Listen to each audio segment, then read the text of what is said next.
अगर आपको लग रहा है कि भारत में तेल और गैस को लेकर कोई बड़ी परेशानी आने वाली है, तो ये खबर आपको पूरा सच बताएगी क्योंकि सरकार ने अब एक बड़ा और सख्त कदम उठा लिया है।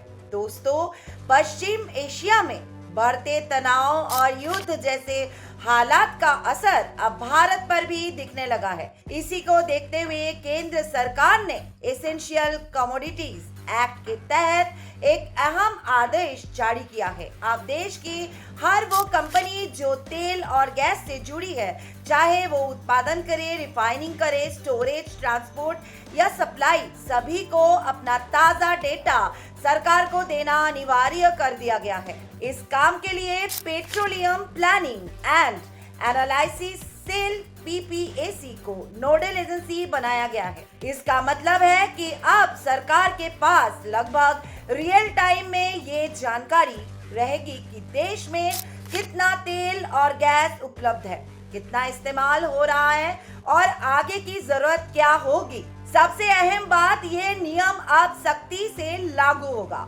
अगर कोई कंपनी इस आदेश का पालन नहीं करती है तो उसे आपराधिक अपराध माना जाएगा और जेल तक की सजा हो सकती है। दरअसल ये फैसला ऐसे समय में लिया गया है जब ग्लोबल स्तर पर ऊर्जा संकट गहराता जा रहा है। खासकर खाड़ी देशों में तनाव के कारण सप्लाई पर असर पड़ने का खतरा बढ़ गया है। भारत अपनी जरूरत का बड़ा हिस्सा बाहर से मंगाता है, इसीलिए सरकार कोई भी जोखिम नहीं लेना चाहती। हालांकि फिलहाल सरकार का कहना है कि देश में स्थिति पूरी तरह नियंत्रण में है। कच्चे तेल की सप्लाई पर्याप्त है, रिफाइनरिंग पूरी क्षमता से काम कर रही है और पेट्रोल पंपों पर कहीं भी कमी की खबर नहीं है।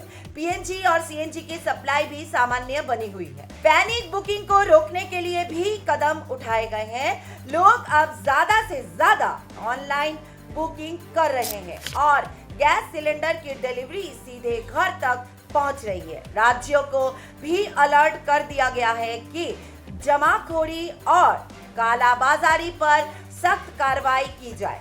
इसके अलावा कमर्शियल एलपीजी इस्तेमाल करने वालों को पीएनजी पर शिफ्ट होने के लिए प्रोत्साहित किया जा रहा है और तेजी से नए कनेक्शन भी दिए जा रहे हैं। कुल मिलाकर हालात थोड़े गंभीर जरूर है, लेकिन सरकार पूरी तैयारी के साथ स्थिति को संभालने में जुटी हुई है ताकि आम लोगों तक ईंधन की सप्लाई बिना किसी रुकावट के पहुंचती रहे। अब सवाल ये है कि क्या आपको लगता है कि सरकार का ये कदम सही समय पर लिया गया है या फिर ये फैसला और पहले लिया जाना चाहिए था? आप अपनी राय कमेंट पे जरूर बताइए।